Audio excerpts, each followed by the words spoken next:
प्यारे बच्चों अज आप कर रहे हैं लाजमी पंजाबी 12वीं जमात की जी कहानी है माड़ा बंदा जो कि प्रेम प्रकाश की लिखी हुई है। थोड़ा जहा आप जी कहानी है थोड़ा जहा दस दें बारे। इस कहानी में मध वर्गी मानसिकता को उघेड़ के पेश किया गया है।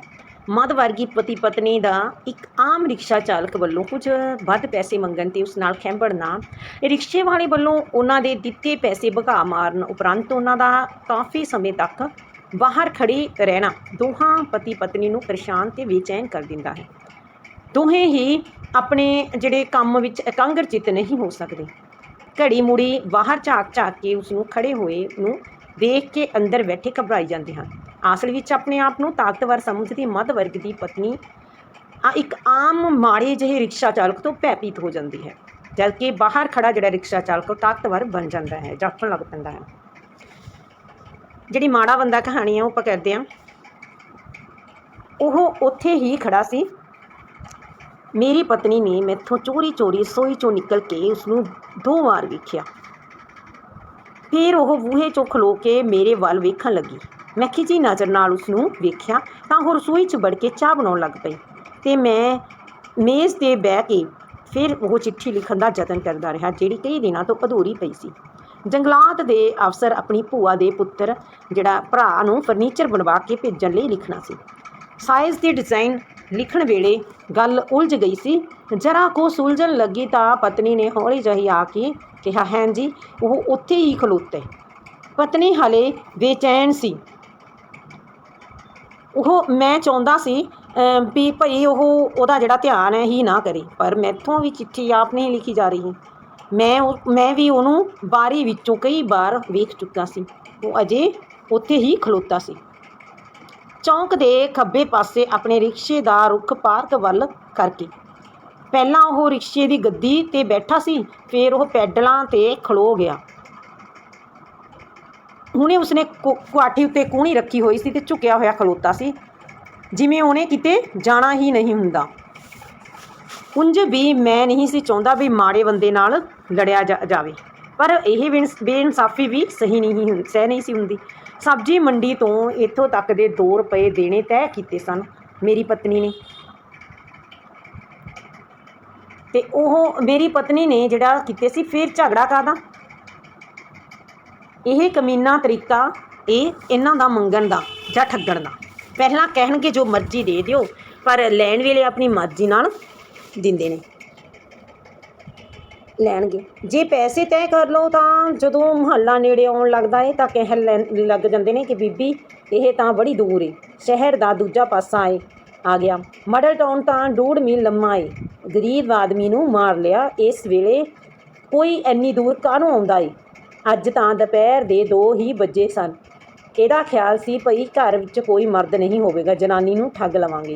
रिक्शा रोक के कहंदा, ये तां बीबी जी शक्ति नगर ही आ गया, सड़क टुट्टी पई है, 3 रुपए दे दिओ। आवाज़ सुन के मैं बाहर निकल आया ते उहने मेरे सामने मेरी पत्नी दे जिहड़े फड़ाए 2 रुपए भगा सुट्टे। जदों मैं उसनूं कमीना कह के मारन लगा तां गरीब हाँ ना माड़ा बंदा हाँ ना आखदा भैड़ियां नज़रां नाल वेखदा रहा। रिक्शा लैके तुर गया। मैनू पता सी पई वो 1 रुपया वध मंग के 50 पैसे वध लेना चाहुंदा सी, पर यह भी कोई तरीका होया?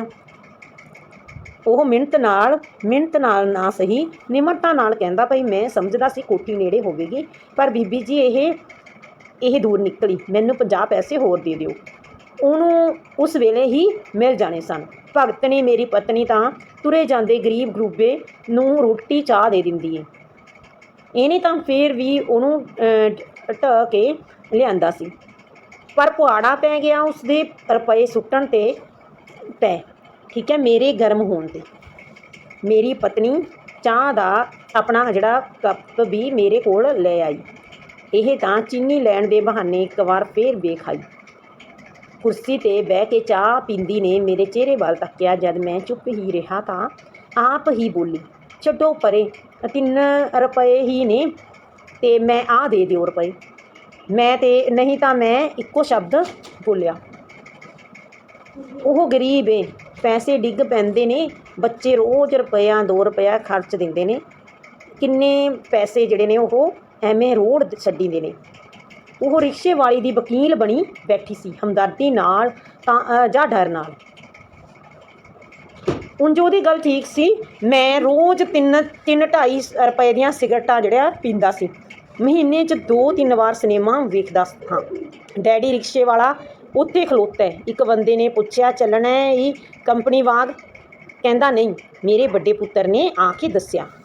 ਬੇਵਕੂਫ ਜਾਹਲ, ਤਦੇ ਸਾਲੇ ਗਰੀਬ ਨੇ ਨਾਜਾਇਜ਼ ਤਰੀਕੇ ਨਾਲ 1 ਰੁਪਇਆ ਕਮਾਉਣ ਬਦਲੇ 2 ਰੁਪਏ ਦੀ ਸਵਾਰੀ ਗਵਾ ਦਿੱਤੀ, ਪਰ 1 ਘੰਟਾ ਬਰਬਾਦ ਕਰ ਲਿਆ।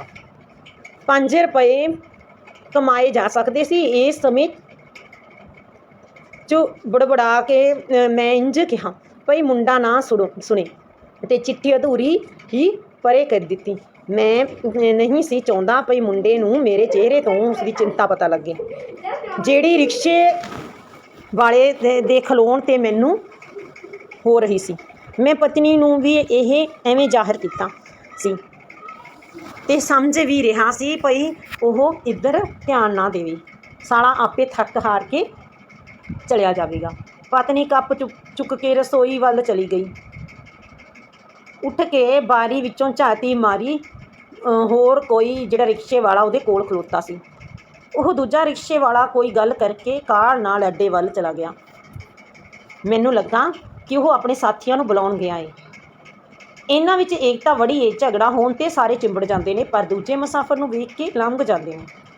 ਬੁਲਾ ਲਿਆਵੇ ਪਿਆ, ਮੈਂ ਕੋਈ ਡਰਦਾ ਸੋਚ ਕੇ ਮੈਂ ਕੁਰਸੀ 'ਤੇ ਬਹਿ ਗਿਆ। ਪਤਨੀ ਮੁੜ ਕੇ ਆ ਕੇ ਬੂਹੇ 'ਚ ਖਲੋ ਗਈ। ਹੌਲੀ ਦੇਣੀ ਕਹਿੰਦੀ, ਰਿਕਸ਼ੇ ਵਾਲੇ ਨੂੰ ਚੰਗਾ ਹੁੰਦਾ 1 ਕੱਪ ਚਾਹ ਪਿਆ ਦਿੰਦੀ, ਹੁਣ ਡੋਲਣੀ ਹੀ ਪਈ ਏ। ਉਹ ਸਮਝੌਤੇ ਦਾ ਰਾਹ ਲੱਭ ਰਹੀ ਸੀ। ਲੱਗਦਾ ਸੀ ਉਹ ਹਾਰ ਗਈ ਏ। ਜੇ ਉਹ ਰਿਕਸ਼ੇ ਵਾਲਾ ਮੁੜ ਕੇ ਆ ਜਾਵੇ ਤਾਂ ਮੈਂ ਇੱਥੋਂ ਚਲਾ ਜਾਵਾਂ ਤਾਂ ਇਹ ਉਸਨੂੰ ਚੁੱਪ ਕਰਕੇ 3 ਰੁਪਏ ਦੇ ਦੇਵੇਗੀ। ਕਿਉਂ ਜੀ? ਉਹ ਕਹਿਣ ਲੱਗੀ, ਜੇ ਰਾਤ ਹੋਵੇ, ਮੀਂਹ ਵਸਦਾ ਹੋਵੇ ਤਾਂ 3 ਰੁਪਏ ਹੀ ਲੈਂਦੇ ਨੇ ਰਿਕਸ਼ੇ ਵਾਲੇ। ਹੁਣ ਮੀਂਹ ਵਰਦਾ। ਮੇਰੇ ਮੂੰਹੋਂ ਇਹ ਗੱਲ ਸਖਤੀ ਨਾਲ ਨਿਕਲ ਗਈ। ਇਸ ਦਾ ਅਹਿਸਾਸ ਮੈਨੂੰ ਸ਼ਿੱਦਤ ਨਾਲ ਹੋਇਆ। ਉਹ ਉੱਠ ਕੇ ਦੂਜੇ ਕਮਰੇ ਵਿੱਚ ਚਲੀ ਗਈ। ਮੈਂ ਚਿੱਠੀ ਲਿਖਣ 'ਤੇ 2-3 ਸਤਰਾਂ ਝਰੀਟੀਆਂ 'ਤੇ ਪੂਰੀ ਕਰ ਦਿੱਤੀ। ਥੱਕ ਹਾਰ ਕੇ ਲਿਖ ਦਿੱਤਾ। ਹੋਰ ਗੱਲਾਂ ਮੈਂ ਅਗਲੀ ਚਿੱਠੀ ਵਿੱਚ ਲਿਖਾਂਗਾ। ਡਿਜ਼ਾਈਨ ਜਿਹਾ ਮੈਨੂੰ ਚੰਗਾ ਲੱਗੇ ਅਤੇ ਲੱਕੜ ਬਾਰੇ ਮਿਸਤਰੀ ਨੇ ਜਿਹੜੀ ਗੱਲ ਮੈਨੂੰ ਦੱਸੀ ਸੀ ਉਹ ਭੁੱਲ ਭੱਲ ਗਈ। ਅਤੇ ਵਿਚਕਾਰ ਹਰਾਮਜ਼ਾਦਾ ਉਹ ਆ ਗਿਆ ਸੀ ਜਿਹੜਾ ਚੌਂਕ 'ਚ ਖਲੋਤਾ ਸੀ। ਸ਼ਾਇਦ ਹਾਲੇ ਵੀ ਉੱਥੇ ਹੀ ਖਲੋਤਾ ਹੋਵੇ। ਰਿਕਸ਼ੇ ਦੀ ਕਾਠੀ 'ਤੇ ਕੂਹਣੀ ਟਿਕਾ ਕੇ ਮੈਨੂੰ ਪਤਨੀ ਦੀ ਇਸ ਆਦਤ 'ਤੇ ਖਿਝ ਆਈ ਕਿ ਜਦੋਂ ਵੀ ਕੋਈ ਮਜ਼ਦੂਰ ਝਗੜਾ ਪਾਵੇ ਤਾਂ ਵੱਧ ਪੈਸੇ ਦੇ ਕੇ ਖਲਾਸੀ ਕਰ ਲਈ ਜਾਵੇ ਅਤੇ ਅੱਡੇ 'ਤੇ ਵਸ ਮੰਗਤੇ ਦੀ ਇੱਕ ਗੱਲ ਮੰਨ ਲਈ ਜਾਵੇ। 25 ਪੈਸੇ ਦਾ ਪਾਨ ਖਾ ਕੇ ਥੁੱਕ ਦਿੰਦੇ ਹੋ, ਇਸ ਗਰੀਬ ਦੀ ਤਲੀ 'ਤੇ ਧੱਕ ਦਿਓ। ਇਸ ਮਾਮਲੇ 'ਚ ਮੈਂ ਉਹਦੇ ਨਾਲ ਬਹਿਸ ਨਹੀਂ ਸੀ ਕਰਨਾ ਚਾਹੁੰਦਾ, ਕਿਉਂਕਿ ਇਹ ਗੱਲ ਦਲੀਲ ਨਾਲੋਂ ਵੱਧ ਭਾਵਨਾ ਦੀ ਏ। ਉਹ ਪੁੰਨ ਸਮਝ ਕੇ ਸੁਖੀ ਹੋ ਜਾਂਦੀ ਏ ਅਤੇ ਰਿਕਸ਼ੇ ਵਾਲਾ ਜਾਂ ਮੰਗਤਾ ਠੇਕੇ ਤੋਂ ਬੋਤਲ ਲੈ ਆਉਂਦਾ ਏ। ਮੇਰਾ ਦਿਲ ਕੀਤਾ ਉੱਠ ਕੇ ਰਿਕਸ਼ੇ ਵਾਲੇ ਕੋਲ ਜਾਵਾਂ ਅਤੇ ਪੁੱਛਾਂ, ਭਈ ਤੈਂ ਜਾਣਾ ਹੈ ਕਿ ਨਹੀਂ? ਭਲਾ ਮਾਨਸ ਬਣ ਕੇ ਪੈਸੇ ਲੈ ਕੇ ਟੁਰ ਜਾ, ਨਹੀਂ ਤਾਂ ਛਿੱਤਰ ਲਵਾ ਦਿਆਂਗਾ। ਪੁਲਿਸ ਨੂੰ ਫੋਨ ਕਰਕੇ ਕਹਿ ਦਿਆਂਗਾ ਇਹ ਬਦਮਾਸ਼ ਰਿਕਸ਼ੇ ਵਾਲਾ ਮੈਨੂੰ ਧਮਕੀਆਂ ਦਿੰਦਾ ਏ, ਮੇਰੀ ਇੱਜ਼ਤ ਨੂੰ ਹੱਥ ਪਾਉਣ ਨੂੰ ਫਿਰਦਾ ਏ। ਔਖਾ ਜਿਹਾ ਉੱਠ ਕੇ ਮੈਂ ਬਰਾਂਡੇ 'ਚ ਆ ਗਿਆ। ਗੁੱਸੇ ਨਾਲ ਵਿਹੜੇ 'ਚ ਗਿਆ। ਗੇਟ ਵੱਲ ਵਧਿਆ ਤਾਂ ਰਿਕਸ਼ੇ ਵਾਲਾ ਉੱਥੇ ਨਹੀਂ ਸੀ। ਮੈਂ ਪਿਛਾਂਹ ਮੁੜ ਕੇ ਪਤਨੀ ਨੂੰ ਆਵਾਜ਼ ਮਾਰੀ। ਉਹ ਕੋਈ ਧਰਮ ਪੋਥੀ ਪੜ੍ਹਦੀ ਬਾਹਰ ਨਿਕਲੀ ਪੜ੍ਹਦੀ ਹੋਈ। ਮੈਂ ਉਸਨੂੰ ਦੱਸਿਆ ਕਿ ਉਹ ਚਲਾ ਗਿਆ ਏ। ਉਸਨੇ ਝੱਟ ਦੇਣੀ ਪੋਥੀ ਬੰਦ ਕਰਕੇ ਬਰਾਂਡੇ ਦੀ ਬੰਨੀ 'ਤੇ ਰੱਖ ਦਿੱਤੀ। ਆਪਣੀ ਲਾਨ ਵਿੱਚ ਪਈਆਂ ਕੁਰਸੀਆਂ 'ਤੇ ਬਹਿ ਗਏ। ਉਹਦੇ ਚਿਹਰੇ 'ਤੇ ਦੁੱਖ ਦਾ ਜਿਹੜਾ ਪੋਚਾ ਫਿਰਿਆ ਪਿਆ ਸੀ ਉਹ ਧੁੱਪ ਗਿਆ ਸੀ। ਮੈਂ ਐਵੇਂ ਪੁੱਛਿਆ, ਅੱਜ ਰਾਤੀ ਫਿਲਮ ਵੇਖ ਆਈਏ? ਹੁਣ ਆਪਾਂ ਇਹ 3 ਰੁਪਏ ਪਿੰਗਲ ਵਾਲੇ ਨੂੰ ਦੇ ਦਿਆਂਗੇ ਅਤੇ ਉਹ 50 ਪੈਸੇ ਜਿਹੜੇ ਉਹ ਤੋਂ ਵੱਧ ਦੇਣੇ ਸਨ ਉਹ ਅੱਡੇ ਵਾਲੇ ਮੰਗਤੇ ਦੀ ਤਲੀ 'ਤੇ ਧਰ ਦਿਆਂਗੇ। ਜਿਵੇਂ ਮਰਜ਼ੀ, ਤੂੰ ਮੁਖਤਿਆਰ ਏ। ਮੈਨੂੰ ਕੀ ਗੱਲ ਕਰਕੇ ਅਸੀਂ ਇੱਕ ਦੂਜੇ ਵੱਲ ਵੇਖਿਆ ਅਤੇ ਮੁਸਕਰਾ ਪਈ। ਹੁਣ ਜਿਹੜੇ ਨੇ